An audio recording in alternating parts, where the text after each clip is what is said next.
खेळाच्या माध्यमातून कोणती प्रश्न आहेत ती देखील आता आपण बघण्याचा म्हणून प्रयत्न करणार आहोत. आपण पाहणार आहोत खेळाच्या माध्यमातून कोणती प्रश्न आहेत. आता बघा इथे जे सर्व खेळ आहेत या खेळाच्या माध्यमातून आपण आज गिटारचा गेम घेणार आहोत आणि त्याच्यापैकी आपण प्रश्न पाहणार आहोत.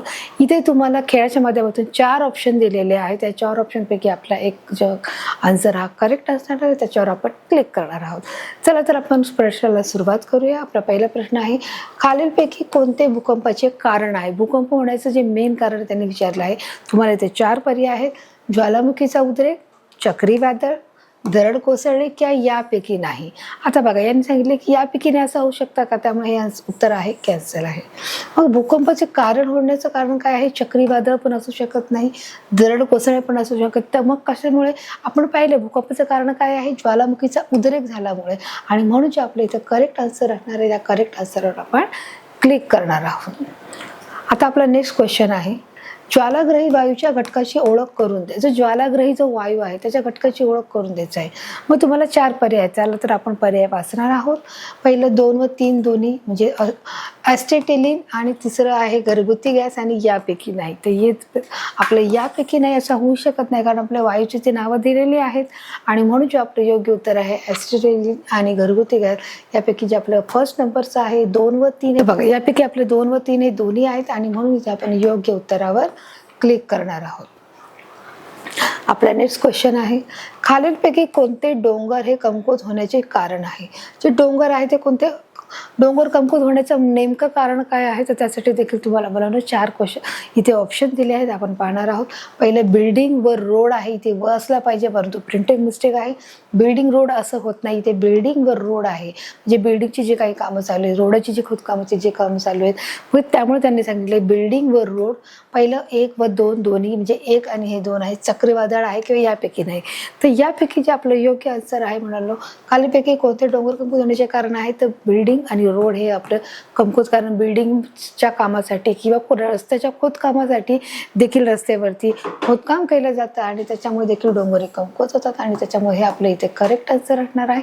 म्हणून आपण इथे योग्य उत्तरावर क्लिक करणार आहोत. आपला नेक्स्ट क्वेश्चन आहे, खालीलपैकी कोणती आपत्ती व्यवस्थापन समितीचा एक भाग आहे? आता त्यांनी सांगितलं की जे आपत्ती व्यवस्थापनाचा कोणताही भाग आहे म्हणजे तुम्हाला 4 पर्याय आहेत. मग वाहतूक व्यवस्थापन, प्रसारमाध्यम निर्मिती आणि अग्निशामक का यापैकी सर्व?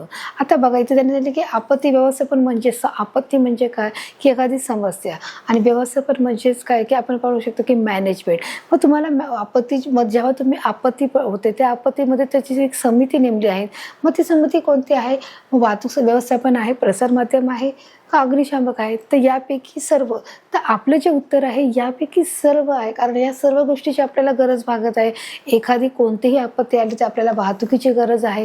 जर एखाद्या ठिकाणी आग लागली तर पेशंटला तिथे गाडीमध्ये घेऊन जाण्यासाठी त्याची गरज आहे. त्यासाठी आग लागली तिथे अग्निशामक असण्याची देखील गरज आहे. त्याचप्रमाणे इथे या ठिकाणी आग लागली आहे लोकांमध्ये अवेअरनेस मिळवण्यासाठी देखील प्रसार माध्यमाची गरज आहे. म्हणजे या तिघांची आपल्याला गरज असल्यामुळे यापैकी सर्व उत्तर आपले इथे येणार आहे. आपला नेक्स्ट क्वेश्चन आहे मुलांना पाहणार आहोत. आपला अजून एक क्वेश्चन आहे, भूकंपाची पूर्वसूचना मिळवण्याची आधुनिक उपकरणे कोणती आहेत? जे आधुनिक आहेत म्हणजे आत्ताच्या काळातली उपकरणे कोणती आहेत? मग तुम्हाला 4 पर्याय आहेत.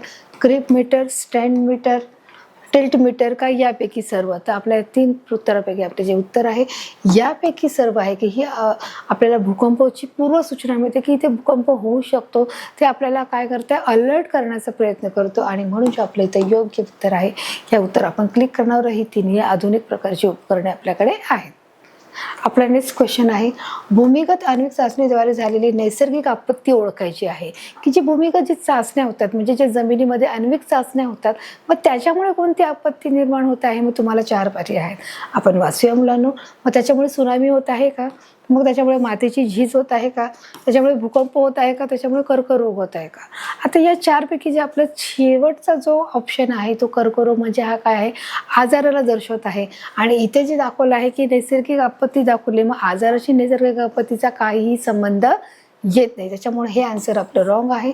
आता इथे सुनामी, आता इथे जमिनीमध्ये आपण काय करतो आहोत, खोदकाम करतो आहोत, चाचणी घेत आहोत, त्याच्यामुळे सुनामी येत नाही, त्यामुळे मातीची झीज नाही. मग आपलं जे राहिलं उत्तर आहे भूकंप आहे. आणि म्हणून भूमिगत आणि चाचणी द्वारे झालेली नैसर्गिक आपत्ती म्हणजेच भूकंप आहे, हे आपलं इथे करेक्ट आन्सर असणार आहे. आणि म्हणून आपण इथे योग्य उत्तरावर क्लिक करणार आहोत. आपला नेक्स्ट क्वेश्चन आहे, खालीलपैकी कोणते गॅस आग विझवण्यासाठी वापरले जातात. तर कोणता गॅस हा आग विझवण्यासाठी वापरला जातो, की एखाद्या ठिकाणी आग ही लागलेली आहे आणि आग जर आपल्याला विझवायची असेल तर ते विझवण्यासाठी आपण कोणत्या प्रकारच्या वायूचा आपण वापर करणार आहोत, थोडक्यात त्यांनी प्रश्न विचारलाय. आपण जे ऑप्शन आहे, जे पर्याय ते वाचणार आहोत. जो पहिला पर्याय आहे कार्बन डायऑक्साईड आहे, दुसरा आहे कार्बन मोनॉक्साईड आहे, दुसरा आहे कार्बन डायऑक्साईड आहे, तिसरं ऑक्सिजन आहे आणि चौथं आहे सल्फर डायऑक्साईड आहे. तर या 4 घटकापैकी आपलं जे योग्य उत्तर आहे, बघा की गॅस आग विझवण्यासाठी कोणता गॅस वापरला जातो, तर आग विझवण्यासाठी कार्बन डायऑक्साईड हा वापरला जातो. आणि म्हणून जे आपलं योग्य उत्तर आहे त्या उत्तरावर आपण क्लिक करणार आहोत. आपला नेक्स्ट क्वेश्चन आहे, भूस्खलनाचे कारण ओळखा. आता भूस्खलन होत आहे म्हणजेच दरड कोसळत आहे किंवा जमीन सरकत आहे, स्लॅड लँडिंग होत आहे, मग त्याचं कारण काय आहे. 2 व 3 दोन्ही, सुनामी, झाडे कापणे का क्षय. आता पुन्हा त्याच्या 4 ऑप्शनमध्ये काय आहे, क्षय आलाय. मग क्षय हा काय आजार आहे, त्यामुळे आजार आणि भूस्खलनाचा काही संबंध येत नाही. त्याच्यात भूस्खलन म्हणजे जमिनीत होत आहे, त्याच्यामुळे सुनामीचाही काही संबंध नाही. मग यांनी सांगितलं 2 व 3, 2 व 3 म्हणजे कोणता, हा 2 आणि हा 3. पण सुनामीचा काही संबंध नाही, म्हणजे याचा अर्थ आपले झाडे कापल्यामुळे देखील भूस्खलन होते. आणि म्हणून जे आपल्या इथे करेक्ट आन्सर आहे, भूस्खलनाचे कारण म्हणजे झाडे कापणे हे देखील असू शकतं किंवा हे उत्तर आहे. आपला नेक्स्ट क्वेश्चन आहे, खालीलपैकी कोणती आग विझवण्याची पद्धत आहे. तर आग विझवण्याची कोणती योग्य पद्धत आहे, बघा तुम्हाला 4 पर्याय आहे. वाळू आहे, पाणी आहे, 1 व 3 दोन्ही आहे किंवा यापैकी नाही. आता त्यांनी सांगितले की आग लागल्यानंतर साहजिकच आहे आपण काय करत आहोत, म्हणजे तेलाची जी आग लागते मुलांनो, की त्याच्यामध्ये आपण काय टाकतो, रेती आणि वाळू टाकत असतो. आग आपण कोणत्या गोष्टीने विझवतो, साहजिकच आहे पाणी आणि वाळू या माध्यमातून. आणि म्हणून जे आपलं योग्य उत्तर आहे वाळू आणि पाणी, म्हणजेच 1 व 3 हे दोन्ही उत्तर आहेत. आणि म्हणून आपल्या इथे योग्य उत्तरावर आपण क्लिक केलेलं आहे. आपला नेक्स्ट क्वेश्चन आहे मुलांनो, भूकंपाच्या वेळी खालीलपैकी काय करू नये सांगितलंय. त्यांनी असं नाही विचारले की काय करायचं आहे, की भूकंपाच्या वेळेस काय करू नये. मग 4 पर्याय आहेत. जिना वापरायचा आहे, लिफ्ट वापरायची आहे, लिफ्टचा वापर 1 व 3 दोन्ही म्हणजे लिफ्टचा वापर, यापैकी नाही.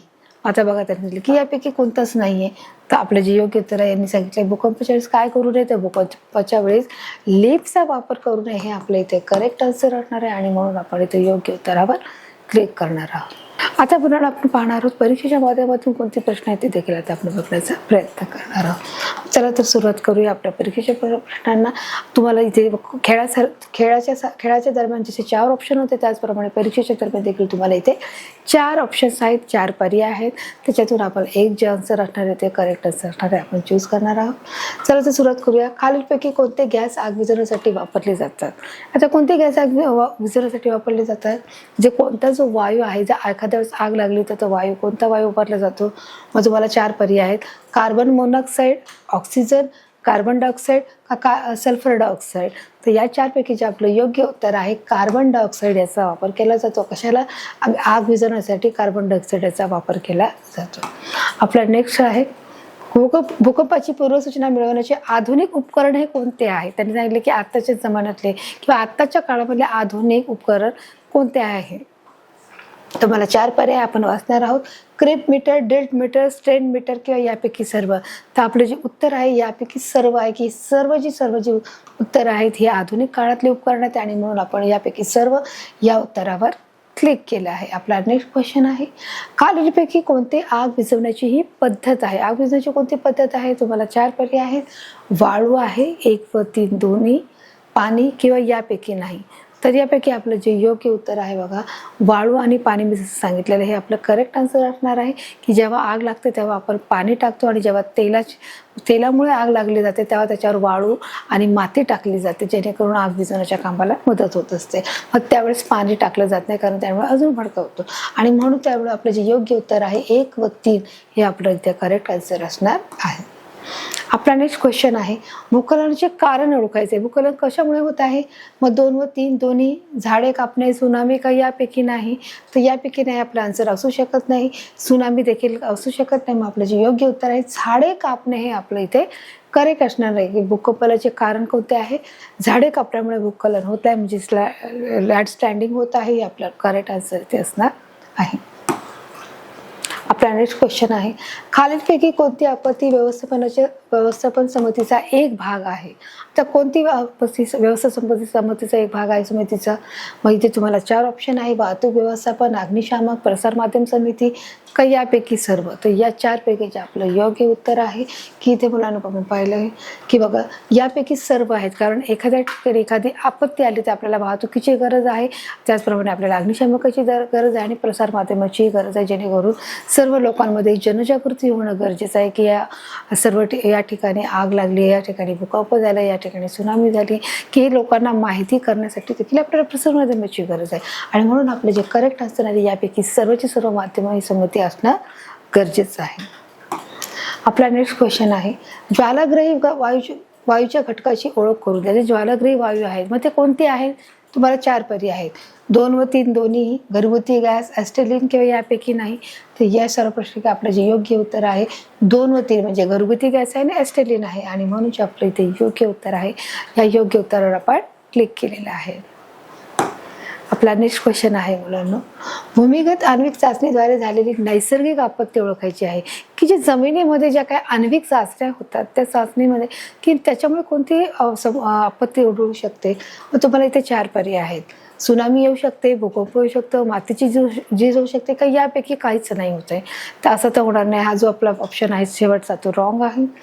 तर आपलं जे राहिले 3 आहेत, तर मातीची झीज होत नाही, तर सुनामी तर येऊ शकत नाही, कारण आपल्या आण्विक चाचणी ही जमिनीमध्ये केली जाते आणि त्याच्यामुळे सुनामीचा प्रश्न नाही. मग राहिला आहे भूकंप. आणि मग आपलं जे योग्य आन्सर आहे भूमिगत आण्विक चाचणी जरी झाली नैसर्गिक आपत्ती म्हणजे भूकंप आहे आपलं इथे करेक्ट आन्सर असणार आहे.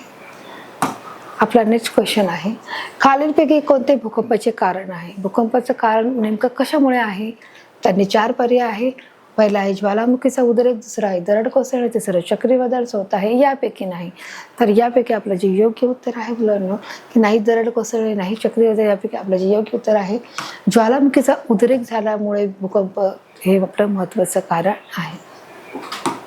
आपला नेक्स्ट क्वेश्चन आहे, भूकंपाच्या वेळी खालीलपैकी काय करू नये त्यांनी सांगितलं आहे? भूकंपाच्या वेळेस काय नाही करायला पाहिजे?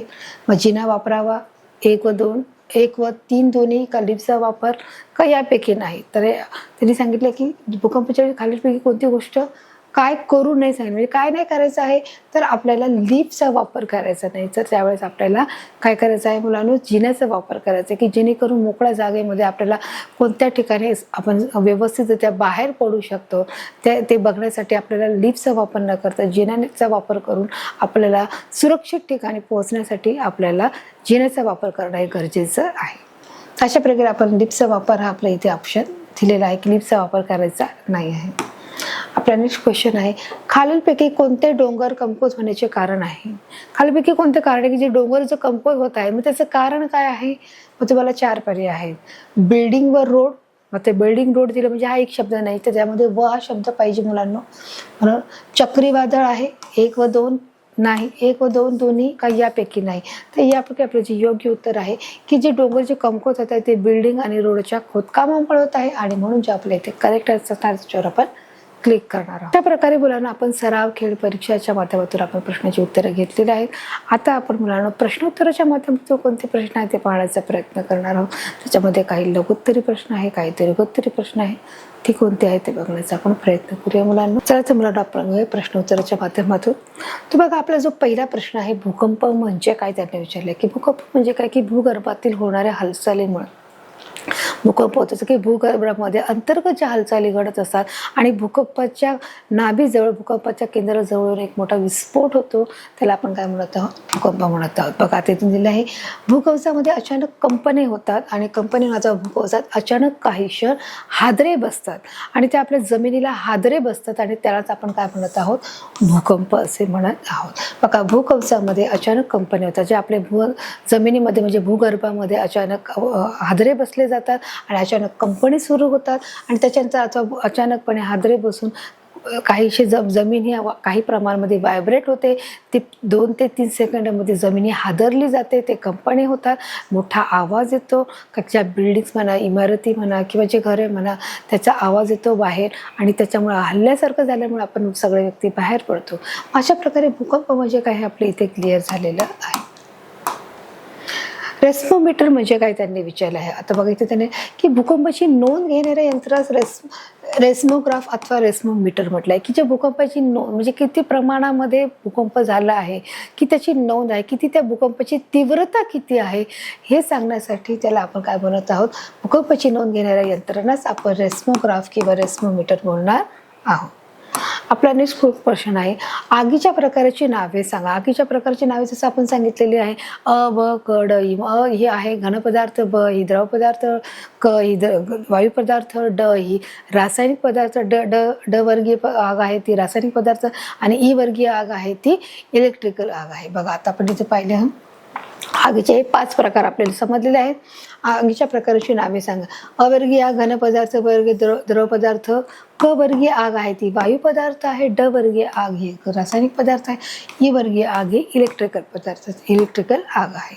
अशा प्रकारे आगीच्या प्रकाराची नावं ही 5 प्रकारची नावं आहेत आणि नावं देखील आपण इथे सांगितलेली आहेत. आपला नेक्स्ट क्वेश्चन आहे, दरड कोसळण्याची कारण सांगा. जी लँडस्लायडिंग होत आहे, दरड कोसळत आहे, तर त्याची कारणे काय आहेत? मग त्याची कारणे सुनामी आहे, भूकंप आहे, ज्वालामुखी आहे, त्याचा उद्रेक आहे, अशी बरीच कारणे आपण त्याच्यामध्ये येऊ शकतो. बघा तसं सांगितलंय, भूकंप आहे, सुनामी आहे, अतिवृष्टी आहे म्हणजे खूप जास्त प्रमाणात पाऊस पडणे, वादळ आहे, महापूर आहे व मोठ्या नैसर्गिक यासारख्या मोठ्या नैसर्गिक आपत्तीचे नंतरचे जे परिणाम म्हणून दरड कोसळणे सुरू होत असते. मग दुसरं कारण जे आहे की बेसुमार वृक्षतोड होत असते. बघा बेसुमार वृक्षतोडीमुळे देखील जमिनीची धूप होते, की खूप प्रमाणामध्ये जर आपण झाडांना आपण कट केलं किंवा वृक्षतोड केलं तर साहजिकच जमिनीची धूप होते आणि त्याच्यामुळे देखील दरड कोसळते. तिसरं आहे डोंगराळ व घाटात रस्ते बांधण्यासाठी खोदकाम केल्याने, की डोंगराळ भागामध्ये, रस्त्यामध्ये, त्याचप्रमाणे घाटामध्ये हे खोदकामाचं काम सुरू झाल्यानंतर जे की डोंगर ते कमकुवत होतात आणि मग त्याच्या कडेचे दगड हे जे खडक आहेत ते कोसळण्याचं काम केलं जातं. की जेव्हा आपण जमिनीला आपण खोदतो त्याप्रमाणे एका मशीनच्या माध्यमातून आपण ते आतले जे दगड आहेत, आतले जे छोटे गोटे आहेत ते काढण्याचा प्रयत्न करतो. जेव्हा आपण त्या मोठ्या मशीनच्या माध्यमातून आपण ते मशीन आत घालतो तर साहजिकच तिथे त्या डोंगराला आपोआपच तडे पडले जातात आतल्या आतमध्ये आणि त्याच्यामुळे देखील दरड कोसळण्याचं काम होऊ शकतं. आता आपला नेक्स्ट क्वेश्चन आहे, दरड कोसळण्याचे परिणाम सांगा. तर दरड कोसळण्याचे परिणाम काय असू शकतात? की साहजिकच आहे की जर दरड कोसळले आहेत तर नदीच्या प्रवाहामध्ये मार्गामध्ये बदल होतो ना, त्याचप्रमाणे जे धबधबे आहेत ते देखील स्थलांतरित केले जातात. रस्त्यावरची सगळी जी दरड आहे, जी सगळे खडक आहेत, दगड आहेत ते रस्त्यावर स्थलांतर होतात. त्यामुळे साहजिकच आहे की रस्त्याची जी वाहतूक आहे ती अडवली जाते, लोकांना येण्या जाण्यामध्ये अडथळा होऊ शकतो. त्याचप्रमाणे जे जीवजंतू आहेत, जे प्राणी आहेत त्यांना देखील ते नष्ट किंवा मृत्युमुखी पडण्याची शक्यता असते. बघा आपण इथे पाहणार आहोत, नद्यांना अचानक पूर येतो. जेव्हा दरड कोसळतो तेव्हा नद्यांना अचानक पूर येतात, नद्याचे मार्ग बदलले जातात, धबधब्याचे स्थानांतर होते. जसं मी सांगितलं, कृत्रिम जलाशय निर्माण होतात आणि त्याच्यामुळे कृत्रिम जलाशय निर्माण होतात. बघा छोटे छोटे जे जलाशय आहे ते निर्माण होतात. की बघा नद्यांना अचानक पूर येतो व नद्याचे मार्ग बदलले जातात, धबधब्याचे स्थलांतर होते आणि त्याचप्रमाणे कृत्रिम हे तलाव तयार केले जातात. वाहतुकीच्या रस्त्यावर मार्गावर दरड कोसळल्यामुळे वाहतूक साहजिकच विस्कळीत होते व भूस्खलन होताना त्यावरील वनस्पती हे जीवन नष्ट होतं. ज्यावेळेस लँडस्लायडिंग होते त्यामुळे त्यावर जे जीवन असतं, वनस्पतीचे जीवन असतं ते नष्ट होतं. म्हणजे त्या डोंगरावरती असलेली जी काही वनस्पती आहे ती आपोआपच नष्ट होऊन जातात. अशा प्रकारे दरड कोसळण्याचे परिणाम आपण पाहिले आहेत. बघा आपला नेक्स्ट क्वेश्चन आहे, भूकंपाचा केंद्रबिंदू म्हणजे काय? बघा भूकंपाचा केंद्रबिंदू म्हणजे भूकंप नाभीच्या केंद्राच्या पृष्ठभागावर म्हणजे जे जमिनीच्या पृष्ठभागावर जो भूकंपाचा केंद्रबिंदू असे म्हटले जाते. भूकंप नाभीच्या अगदी वर भूपृष्ठावर असलेल्या बिंदू, जो भूपृष्ठावरचा असलेला जो मोठा बिंदू आहे त्याला भूकंपाचा केंद्रबिंदू असे म्हटले जाते. आपला नेक्स्ट क्वेश्चन आहे, भूकंपरोधक बांधकामे म्हणजे काय? आता भूकंपरोधक बांधकामे म्हणजे काय की काही प्रमाणात जमीन हलल्यानंतर सुद्धा त्याच्या कोणत्याही गोष्टीमध्ये फरक पडत नाही. म्हणजे ती तीव्रता जी जमीन आहे त्या जागेवरची ती जी जमीन काय करू शकते, ते हादरे झेलू शकतात, सहन करू शकतात आणि त्याच्यामुळे आपण त्याला म्हणत आहोत भूकंपरोधक बांधकामे. ही जमिनीची जी ठराविक मर्यादेपेक्षा हालचाल झाली की जी जमीन आहे ती जमिनीची ठराविक मर्यादेपेक्षा हालचाल होणे किंवा मर्यादेपर्यंत जी हालचाल होते त्याला धोका कोणत्याही प्रकारचा होत नाही, अशा बांधकामांना भूकंपरोधक बांधकामे असे म्हटले जाते. समस्या मुलांना, ते भूकंपरोधक म्हणजे काय की भूकंप झाला तरी ते जे बांधकाम आहे, जी इमारत आहे ती पडत नाही. म्हणजे याचं काय कारण आहे, म्हणजे बांधकामे म्हणजे काय आहे तर जमिनीची ठराविक मर्यादेपर्यंत हालचाल झाली तरीही कोणत्याही प्रकारचा धोका निर्माण होत नाही आणि अशा बांधकामांनाच आपण भूकंपरोधक बांधकामे असे म्हणत आहोत. आपला नेक्स्ट क्वेश्चन आहे, दरड कोसळणे कशाला म्हणतात? बघा, आता दरड कोसळणे म्हणजे काय की अतिवृष्टीच्या कालावधीमध्ये खडकातील भेगा फटीमध्ये पाणी शिरतात. जेव्हा अतिवृष्टी होते तेव्हा अतिवृष्टी झाल्यामुळे जे डोंगर आहे, जे दरे आहेत, त्यामुळे जे खडक आहेत ते जे छोटे छोटे त्यांना भेगा पडलेले असतात, दरी निर्माण झालेली असते. मग अतिवृष्टीमुळे ते पाणी त्या खडकाच्या आत शिरले जाते, ते पाणी त्याच्यात झिरपले जाते, पाणी शिरून खडकाची झीज होते व वजन वाढते आणि त्या पाण्यामुळे त्या दगडाचं वजन वाढतं आणि अशा प्रकारचे खडक उतारी प्रदेशातील घसरत जाऊन खालील बाजूस ते स्थिरावतात, खालच्या बाजूस जातात, ते स्थिरावतात म्हणजे ते खाली जाऊन पडतात व त्याला दरड कोसळणे म्हणतात. हे सोपं आहे, काही कठीण नाही. की अतिवृष्टीमुळे जेव्हा पाऊस पडला जातो त्या पावसाचं पाणी त्या खडकातील भेगामध्ये, त्या चिरांमध्ये साठले जाते, त्यामुळे त्या जमीनच्या खडकाची झीज होते, त्यामुळे त्याचं वजन देखील वाढतं त्या दगडाचं आणि अशा प्रकारे खडक हा उतारी प्रदेशातील भागात घसरत जाऊन तो खाली स्थिरावतो म्हणजे खाली पडला जातो, त्याला दरड कोसळणे म्हणतात. आपला नेक्स्ट क्वेश्चन आहे, भूकंपाची कारणे सांगितली की कारणे लिहा किंवा कारणे सांगा. भूकंपाची कारणे ही बऱ्याच मोठ्या प्रमाणामध्ये कारणे आहेत. बघा, इथे त्यांनी दिलेली आहे. तर सगळ्यात जे पहिलं कारण आहे की ज्वालामुखीचा उद्रेक असणे. बघा, तर ज्वालामुखी होतो की भूगर्भामध्ये जे काही रासायनिक द्रव्यामुळे हालचाल निर्माण होते आणि ज्वालामुखीचा उद्रेक होत असतो. मोठमोठ्या धरणाच्या जमिनीवर पडणारा ताण आहे की जो काही धबधबे आहे त्या धबधब्याचा जो ताण आहे त्या जमिनीवरती सतत पडल्यामुळे देखील काय होत आहे, त्याचा ताण सहन न झाल्यामुळे ती जमीन कमकुवत होते आणि त्या ठिकाणी देखील भूकंप होऊ शकतो. जे खाणकाम आहे, जे खोदकाम करू शकतो की जे आपण पाहू शकतो रस्त्यासाठी किंवा लोहमार्गासाठी जे खाणकाम केले जातं त्याच्यामुळे देखील बांधकामामुळे देखील भूकंप होऊ शकतो. जमिनीच्या आत घेतल्या जाणाऱ्या ज्या अणुचाचण्या आहे की जमिनीच्या आतमध्ये अणुचाचण्या घेतल्या जातात परीक्षण करण्यासाठी की जमिनीच्या आतमध्ये कोणकोणत्या प्रकारचे रासायनिक द्रव्य आहेत त्याच्यासाठी चाचण्या केल्या जातात, त्याच्यामुळे भूकंप होऊ शकतो. भूपृष्ठातून अंतर्गत भागात पाणी झिरपते व आतील प्रचंड हा उष्णतेने त्या पाण्याची वाफ होते व ती वाफ कमकुवत पृष्ठभागातून बाहेर येण्याचा प्रयत्न करते तेव्हा भूकंप होतो. म्हणजेच इथे सांगितलं की भूकंपाची कारणे आपण ही इथे सांगितलेली आहेत. म्हणजे भूकंप का होत आहे तर त्यांनी सांगितले की भूपृष्ठातून अंतर्गत भागात हे पाणी झिरपत असतं. जेव्हा पावसाचं पाणी पडत असतं तेव्हा ते भूपृष्ठापर्यंत त्या खालच्या भागापर्यंत जमिनीच्या खालच्या भागापर्यंत हे पाणी अंतर्गत भागात पाणी जात असतं आणि ते पाणी झिरपून जातं, तिथलं पाणी नाहीसं होतं व आतील प्रचंड उष्णतेमुळे व तिथे पाणी राहत नाही, पाण्याचा थेंबही शिल्लक राहत नाही आणि त्यामुळे तिथे त्या उष्णतेने त्या पाण्याचे काय होत आहे ते वाफ होते, ते पाण्याची वाफ होऊन जाते व ती वाफ कमकुवत भूपृष्ठातून बाहेर पडते आणि ते पाण्याचं वाफेत रूपांतर होऊन ती जी वाफ आहे ते जमिनीच्या कमकुवत भागातून बाहेर येण्याचा प्रयत्न करते, तेव्हा त्याला आपण काय म्हणत आहोत भूकंप असे म्हणतात. आपला नेक्स्ट क्वेश्चन आहे, आपत्तीचे प्रकार सांगा. आता आपत्तीचे दोन प्रकार आहेत, एक मानवनिर्मित आपत्ती, एक निसर्गनिर्मित आपत्ती. जे निसर्गनिर्मित आपत्ती आहे त्याला आपण म्हणू शकतो ज्वालामुखी आहे, भूकंप आहे, सुनामी आहे, वादळी वारे आहेत, त्याचप्रमाणे महापूर आहे. म्हणजे ह्या सगळ्या गोष्टी कशा आहेत निसर्गनिर्मित आहे व मानवनिर्मित आहेत.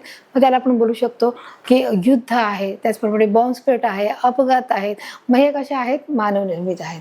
बघा, आपत्तीचे मुख्यत्वे दोन प्रकार आहेत, एक निसर्गनिर्मित आपत्ती त्याच्यामध्ये भूकंप आहे, सुनामी आहे, ते दरड कोसळणे आहे इत्यादी, जसं आपण म्हणू शकतो त्याचप्रमाणे वारे सुनामी आहे, त्याचप्रमाणे वारे वाहण्याचे जे काम करते, त्याचप्रमाणे अशा सगळं निसर्गनिर्मित आपत्ती आहे की त्या कोणी रोखू शकत नाही आणि त्याच्यामुळे ह्या निसर्गनिर्मित आपत्ती आहे. म्हणजे आपण पाहू शकतो ते दुसरं आहे मानवनिर्मित आपत्ती. मग त्यामध्ये युद्ध आहे, बॉम्बस्फोट आहे, त्याचप्रमाणे आपण अपघात म्हणू शकतो. तर ह्या मानवनिर्मित आपत्ती आहेत. तर ह्या होणं हे आपल्या हातामध्ये आहे. तर निसर्गनिर्मित आपत्ती हे आपण कोणीही होण्यापासून रोखू शकत नाहीत आणि तात्काळ लगेच त्याच्यावर आपण कोणताही उपाय पटकन उपाययोजना देखील करू शकत नाही किंवा ते रोखण्याचं काम करू शकत नाही. तर अशा प्रकारे आपत्तीचे प्रकार आपण पाहिलेले आहेत. 1-2 प्रकार आपण पाहिले आहेत, त्याची देखील उदाहरणं आपण पाहिलेली आहेत. तर अशा प्रकारे मुलांनो मला पाहिलं की आपत्तीचे व्यवस्थापन या पाठाच्या माध्यमातून आपण सराव, खेळ, परीक्षा, प्रश्नोत्तर आपण घेतलेले आहेत. या पाठाच्या माध्यमातून आपल्याला जे हर एक जे टॉपिक आहेत ते सर्व प्रकारे कव्हर केलेले. आपत्ती म्हणजे काय, त्याचप्रमाणे व्यवस्थापन म्हणजे काय, आपत्तीचे कोणकोणते प्रकार आहेत, मग त्या प्रकारामध्ये जे आपण पाहिलं भूकंप आहे, सुनामी आहे, ज्वालामुखी आहे, त्याचप्रमाणे महापूर आहे, मग ते कोणत्या प्रकारे होतं, त्यामुळे आपण कशा प्रकारे व्यवस्थापन करणं गरजेचं आहे ते पाहिलं आहे. मानवनिर्मित जे आपत्ती आहे ते देखील पाहिलं आहे. तर अशा प्रकारे आपण या पाठाच्या माध्यमातून घेतलेले हर एक जे टॉपिक आहे ते कव्हर केलेले आहेत. तर आणि त्याच पाठाच्या माध्यमातून आपण सराव, खेळ, परीक्षा, प्रश्नोत्तर हे देखील आपण समजून घेतलेलं आहे. तर मुलांनो हा पाठ मी तुम्हाला अगदी छोट्या सोप्या भाषेत समजून सांगितलेला आहे. तो तुम्हाला समजला आहे, मला खात्री आहे. हा तुम्ही पाठ समजून घेतलेला आहे. पुन्हा भेटू एका नवीन भागाकडे, एका नवीन पाठाकडे. तोपर्यंत धन्यवाद.